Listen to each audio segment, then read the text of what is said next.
Welcome to the Mini Break, your daily podcast for the biggest storylines, results, and controversies from the tennis world. Today is Sunday, August 21st. Of course, that daily moniker, not exactly truthful over the course of the past week. And once again, I find myself needing to apologize to all of you Cracked Racquets fans. Now, as I have alluded to in the past, the reason there have been fewer Mini Break podcasts over the past week is not because we've been taking a vacation. No, we've been just as busy as things have been in the tennis world at large. Of course, the front half of last week saw our Cracked Racquets team in Cincinnati, the site of the 2022 Western and Southern Open, and that 1,000 level event has delivered the goods. Certainly, we have a few surprise finalists in both the men's and women's singles draw. Borna Coric back from injury, back into a Masters 1000 final for the first time since, I believe, 2018. Of course, he's going to face Stefanos Tsitsipas. Tsitsipas earning a rare victory over Daniil Medvedev on an outdoor hard court. In fact, Medvedev had beaten Tsitsipas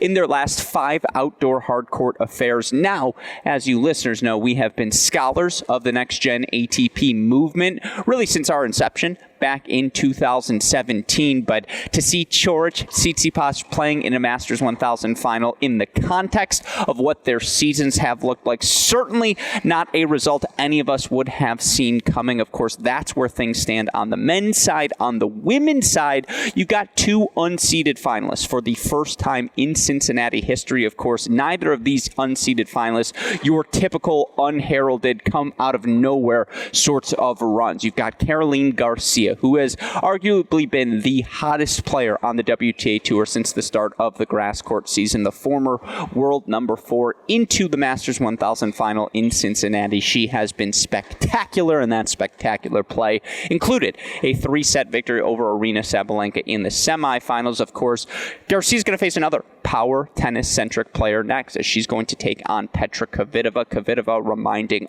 all of us tennis fans that when she plays her best, she can look as good, if not better, than any player on the WTA Tour. You hear me allude to it all the time. That Serena Williams Power Tennis Country Club, that elite power tennis, that regardless of what your opponent is doing, if you're a member of that elite power tennis club, simply put, life's going to be a little bit easier for you on court. And the lefty Kvitova, a multi-time Grand Slam champion, reminding all of us that she's got the goods. And when she plays her best tennis, when she's moving freely around the court, she can compete with and, quite frankly, beat just about everyone out there on the WTA Tour. You've got 2 power-centric players in the women's final, Garcia versus Kvitova. That matchup hopefully going to happen on Sunday. Just depends if the rain ever stops in Ohio. Of course, I know there's plenty for us to catch up on from the past week of action in Cincinnati. We not only did not talk Medvedev Tsitsipas yet, we haven't talked Norrie versus Alcaraz, arguably one of the 5 best matches of the ATP Tour season. Certainly there were plenty of other narratives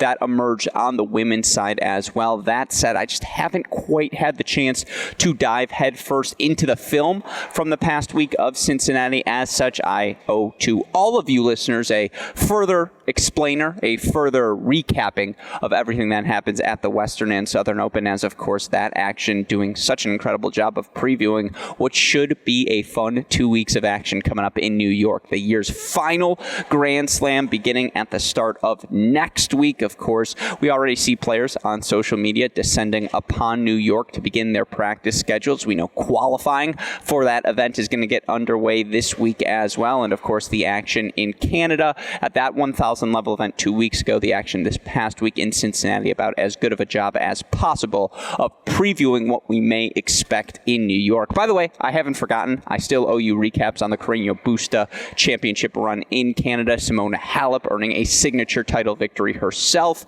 over in in Toronto. That said, that is not going to be the focus of today's podcast. Again, Cincinnati, Canada, U.S. Open thoughts. We're going to try to get all of those to you over the course of the next week, but I know this is a podcast medium. This is one of those instances where I would highly highly recommend to all of you listeners, head on over to our Cracked Racquets YouTube channel. Why do I make that recommendation? Because A, you're going to be able to see today's podcast on video as super producer Daniel Westoff and I are recording today's episode live from Jacobs Pavilion in Cleveland, Ohio, the site of this week's Tennis in the Land WTA 50 event. Our Cracked Racquets team so thrilled, honored to be able to play a part in this week's action. I'm going to be serving as the on-the-grounds MC, super producer Daniel Westoff in his best role as the producer of all of the action that happens, from the graphics, soundboard, the audio. We're going to be working it all. And again, why do we have these opportunities here at Cracked Racquets? Because all of you fans continue to tune in. All of you fans continue to turn to us for your updates on everything happening in the tennis world. As such, we get to offer those updates now on site and on the grounds. And if you are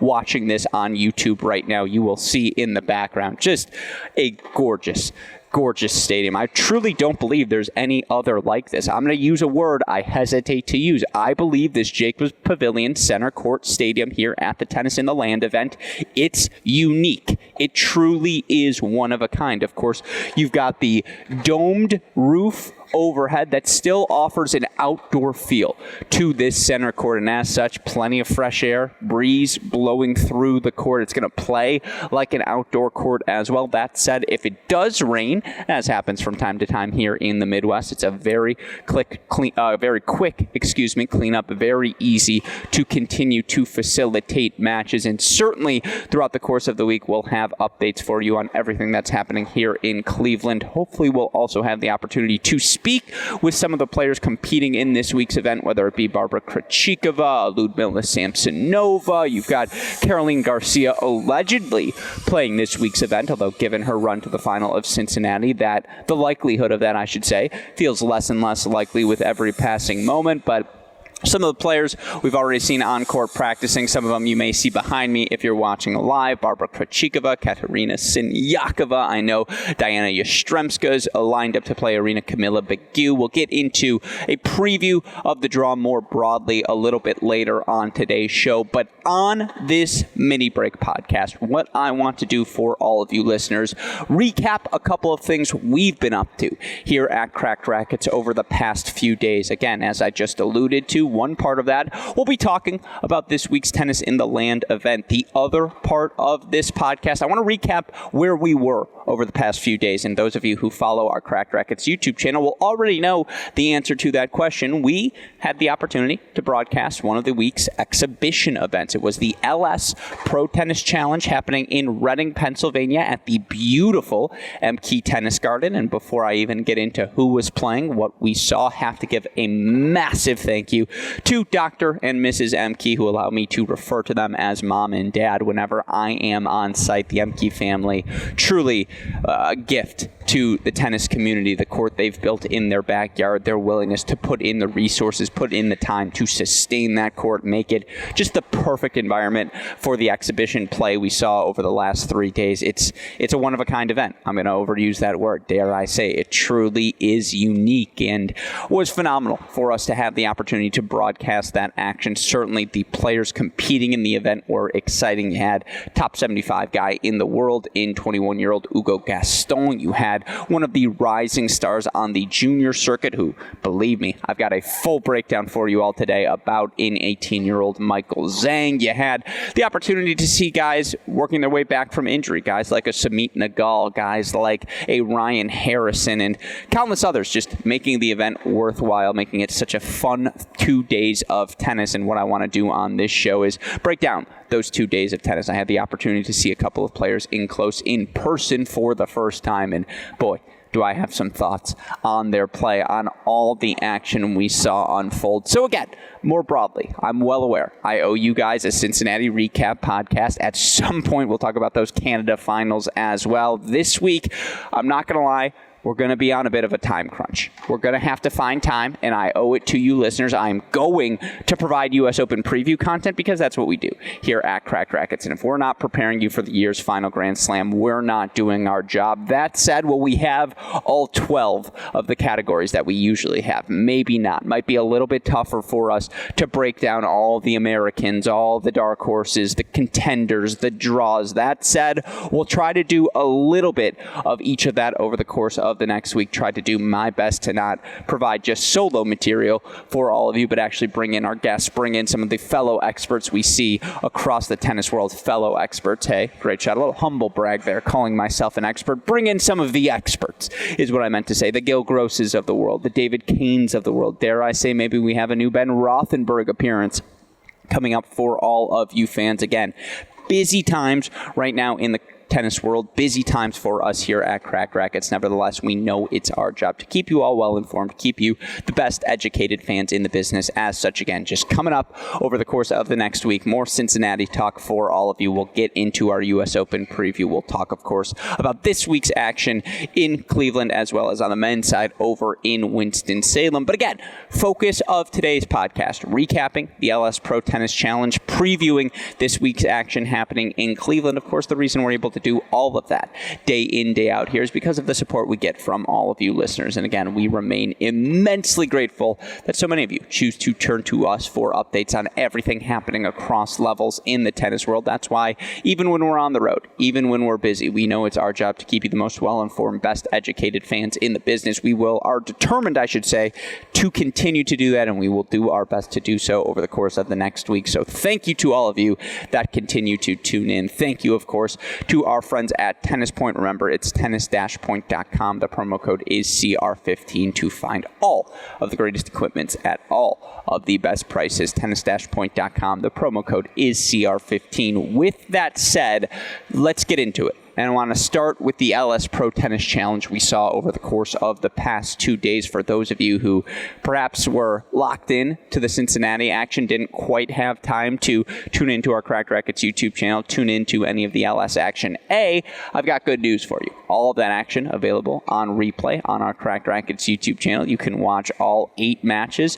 we saw unfold, or 9 matches, we saw unfold over the course of the 2 days. But I want to talk about the Ellesse Pro Tennis Challenge, talk about the guys I saw competing, why I feel pretty good about each of them as they continue on through their 2020 pro tennis season. And the guy we got to start with is Michael Zhang, the 18-year-old American and incoming freshman at Columbia University. Of course, Zhang reached the Junior Wimbledon boys finals this season and also was a quarterfinalist at this year's Kalamazoo. And, given the comparisons for the 2022 Kalamazoo field, and I know I say that pejoratively, Kalamazoo, of course, alluding to the USTA Boys 18s National Championships that happen in Kalamazoo, Michigan. That event always brings in the best of the best in the U.S. junior tennis world. And, you look at the depth of this year's field, players like Martin Dahm, who has a futures title, Ethan Quinn, who has a futures title, Lerner Chen, obviously, has played incredible tennis over the past year and ultimately ends up as the winner. And by the way, another podcast, I know we owe you recaps of Kalamazoo, of San Diego with the GOAT Colette Lewis. Believe me, there's a big queue of things we'd like to get to here at Cracked Racquets. It's going to be a busy week. Sleep is going to be minimal for us as, again, we try to do our job here. Quite a privilege to talk all things tennis. That said, getting back to Michael Zhang, again, currently, I believe, number 24, 23 junior in the world, and that's without any of the points offered from Junior Wimbledon, as Wimbledon didn't offer points at any of the levels this season. Again, reached his first, futures final, I want to say back in April in Orange Park, Florida, earlier this season. And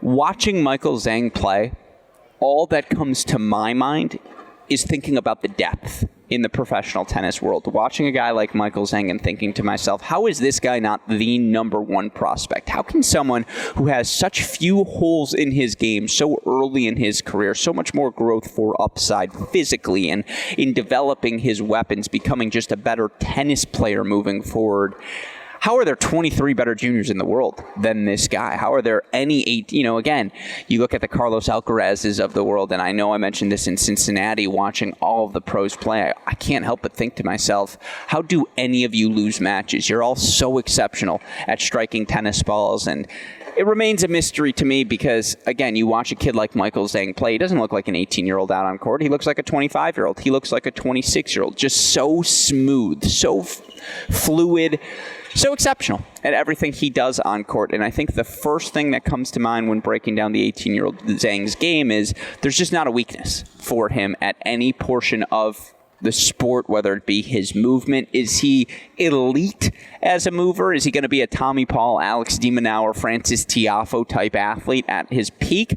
No, he doesn't have that sort of an elite first step, but is he ever going to be a bad mover on the ATP Tour? Absolutely not. I think he's a better mover than the Taylor Fritzes of the world, even if he's a little bit lower than the Tommy Pauls. I think about the Brandon Nakashimas and the Sebastian Kordas, the young guys who, again, they don't have that explosive first step. It's not, slap you in the face sorts of athleticism, but athleticism is never going to be the issue for them in their careers. That's where I'd start with Michael Zhang. I'd also move on to the fact that he does have some weapons in their primitive stages. You look at his serve, the kick on that ball in particular, his ability to hit the kick wide on the ad side. It just opens up space for him to attack with his +1 forehand. And that forehand, folks, it's special.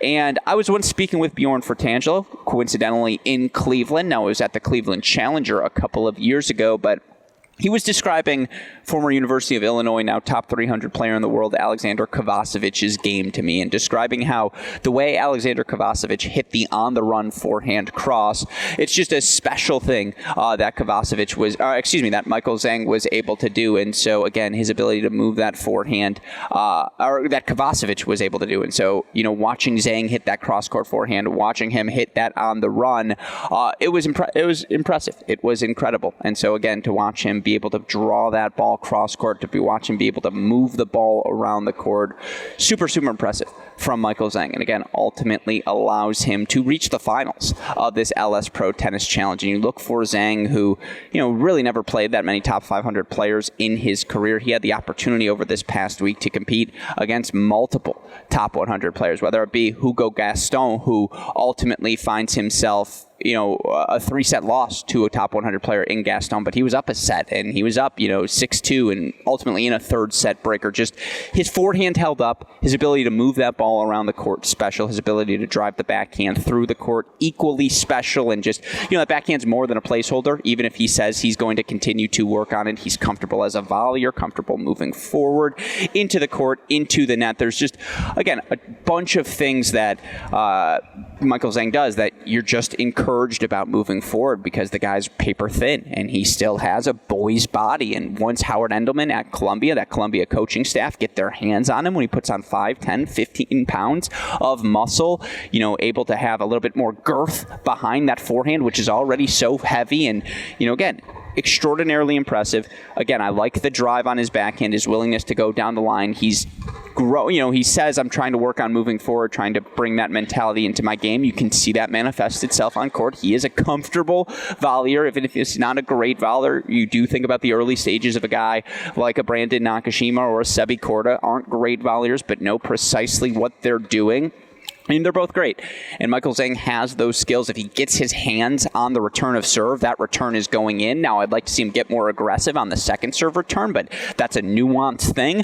The point is, Michael Zhang, 18 years old, he's not even the Nakashimas, the Kordas, the Brooksbys, the elite of the elite young prospects in American men's tennis. And yet, watching him this weekend, and maybe after his junior Wimbledon boys singles run to the final, he should be, but boy, was I impressed by Michael Zhang, who, again, ultimately a finalist, but knocked out by 25-year-old Sumit Nagal. And, of course, Nagal, former career high number 122. He's a guy we've seen compete at the ATP level, even if at 4-17, he hasn't had that much success. But, boy, watching Nagal, who's coming back from a hip injury, his ability to drive his forehand through the court. His forehand was the most consistent and the most effective weapon throughout the course of the weekend. And, again, watching Nagal play, does he have the biggest size, the most size? No. Does he have the biggest serve? No. But guy's just a scrapper. Guy's going to grind you. There's a reason he's got multiple challenger titles. If you don't have a weapon to hurt him with, if you don't have the discipline and the physicality to last with him for 3 hours, he's just going to beat you. And to see him already return to this level of play following hip replacement surgery at 25, I mean, come on now. Nagal's forehand was special. Yes, the serve sits up, particularly on a hard court, and the best of the best returners are going to make him pay for that fact. But again, you're talking about the floor for Sumit Nagal moving forward. If he's healthy, he's going to be top 200 because the physicality, the forehand, it's just immense.